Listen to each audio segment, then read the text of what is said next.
Maliliit at maliliksi ang karaniwang inaasahan sa mga alagang pusa. Pero ibahin niyo po ang mga alaga ng isang Pinoy sa China. Ayun, sa sobrang laki kasi ng mga pusa niya, napagkakamalang edited ang mga larawan nila sa social media.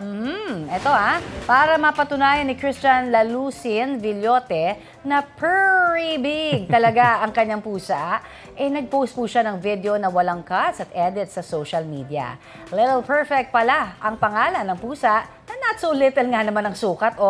Ayon kay Christian, mahigit 8.2 kilos ang timbang ni Little Perfect.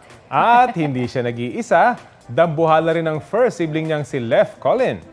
Kwento ni Christian, wala naman siyang espesyal na pinapakain sa mga ito. Normal daw talaga ang ganyang size para sa breed ng British Shorthair. Hashtag, wow! Kalaki. Siguro ang kanyang pagkain ay napakalaki rin. Yun yung iniisip ko. Ang gastos. Ang gastos. Diba? Dalawa pa. Dalawa pang dambuhala. Mas malaki pa sa ibang aso no? Pero pwede na rin yan. Basta bantay dapat pag sa magnanakaw. Pero mukhang sweet. Mukhang sweet yung mga pusa. Ay, British Shorthair. Yung British Shorthair. Sweet sila. Kamukha din nila ang Persian, na hindi lang ganun kabalahibo. Kapuso, para sa mga maiinit na balita, mag-subscribe sa GMA Integrated News sa YouTube. Sa mga kapuso naman abroad, subaybayan nyo kami sa GMA Pinoy TV at sa www.gmanews.tv.